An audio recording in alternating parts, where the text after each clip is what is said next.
Hello, I'm doing a movie review, and the movie I want to review is Videodrome. Now, Videodrome came out in 1983, and this was written and directed by David Cronenberg. Now, Cronenberg also directed movies like Shivers and The Brood and Scanners, and he also did the Stephen King adaptation, The Dead Zone. David Cronenberg also directed the 1986 remake of The Fly, and he did A History of Violence, as well as many other films. Now, the plot of Videodrome is it's about this man named Max Renn, played by James Woods, who is the head of this TV station that specializes in adult entertainment, like pornography and hardcore violence. And in the movie, his TV station, the satellite at the station, catches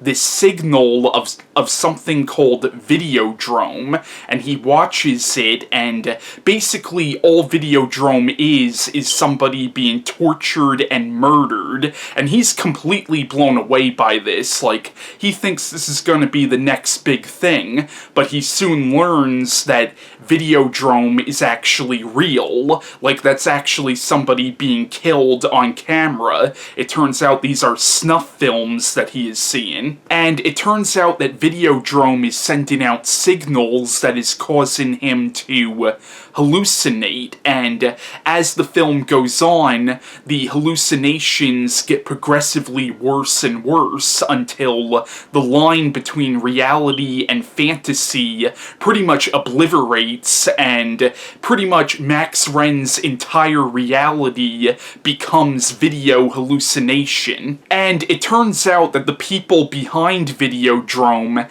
actually want to broadcast this to the public, and because Max Renn is pretty much living within this hallucinatory world, they're able to take control of him, and they essentially program him to become an assassin for Videodrome, and they send him out to kill their enemies. And that's the basic plotline of Videodrome, but of course there's a lot more to the movie than just that. Now, Videodrome might actually be my favorite Cronenberg movie. Like, as far as I'm concerned, this movie really is David Cronenberg's magnum opus, at least in my opinion. Like, whenever I think David Cronenberg, I think this movie. To me, this movie really is the perfect embodiment of Cronenberg's work. Like, it has all the elements that I think of when I think of David Cronenberg's movies. Like, it's weird, it's subversive, it's sexual, but there's also a lot of political and social commentary in the film. So yeah, as I said, Videodrome is definitely my favorite David Cronenberg movie, at least next to The Dead Zone. Like, The Dead Zone is probably my second favorite David Cronenberg movie, which is interesting because The Dead Zone is probably the least Cronenberg-esque of Cronenberg's earlier movies, and this is probably the most Cronenberg-esque of his films. Now, the main character, Max Renn, played by James Woods, is actually a really likable character. Like, there are points in the beginning where he does come off as being a little sleazy, but at the same time, though, he is a likable character, and actually a really funny character, too, which makes it even more horrifying when you see the physical and psychological changes that this character goes through throughout the film, and you see this character lose control of his mind, his soul, and his body, and it's really horrifying to see this happen to the character and see him basically turned into a puppet for Videodrome. Now, in the film, Deborah Harry plays a character named Nikki Brand. Now, most people would know Deborah Harry as the lead singer of Blondie. Now, a lot of the times when musicians take up acting, a lot of the times it could be hit or miss, but in her case, though, she does actually do a really good job in this movie as the character of Nikki Brand. And Nikki Brand is actually a really interesting character. Now, Nikki is this woman that Max is involved with in the beginning of the film.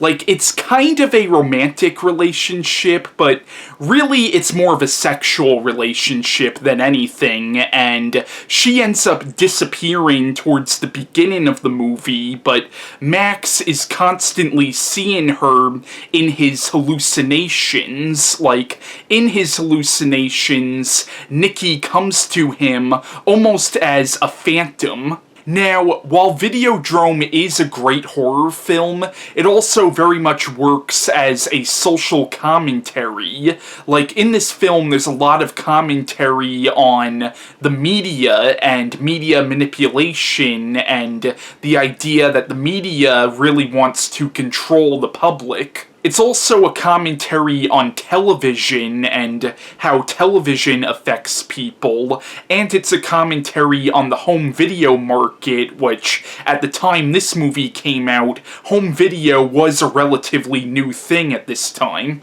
Now, Videodrome is also a commentary on desensitization, the idea that people are becoming so desensitized to violence that the only thing that can stimulate them is something even more violent. And like in the beginning of the movie, when Max Renn is seeing these snuff films, he thinks this is absolutely incredible. Of course, he's kind of shocked when he finds out that they're actually real, but it's the whole idea that what if, like, people became so desensitized to fake violence that the only thing that could entertain them is real violence. Videodrome is also very much a commentary on how attached we as people are becoming to technology and media, and what if we became so attached to our technology that it actually became part of our flesh. And honestly, I actually find Videodrome to be frighteningly more relevant today than it was back in 1983, because I really do feel like people in general are more attached to their technology now than they were back in the 80s, and this movie, in a weird way, almost predicted the internet in a way. Now, in the movie, there's this character named Brian Oblivion who actually only shows up on television sets, but there's a part of this movie where he says that soon we will all have television names, and he basically talks about how soon all people will have their own television personalities, and essentially media will become the new reality. And in a weird way, the internet has kind of become that, because here on the internet we all have, like, our own personalities on the internet. We have, like, some people use different names on the internet. Like, here on YouTube, we have our own YouTube usernames. So, in a weird way, he almost predicted the internet with that. And of course, this movie was made years and years before the internet. Now, the film also seems to be a very subtle commentary on STDs. Now, this was the early 80s when AIDS was becoming a really big deal. Now, the Videodrome signal in this movie is not transmitted sexually, but there's a lot of sexuality in this film, and there's a lot of sexual imagery in the film. Like, in the movie, Max has this slit that appears on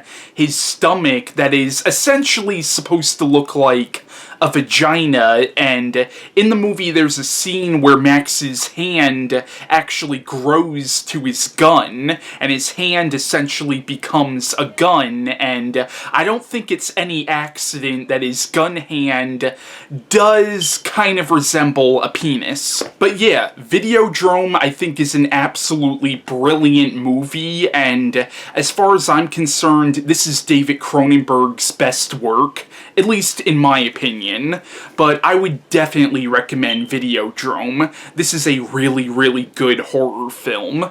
But yeah, that's my review on Videodrome, and bye.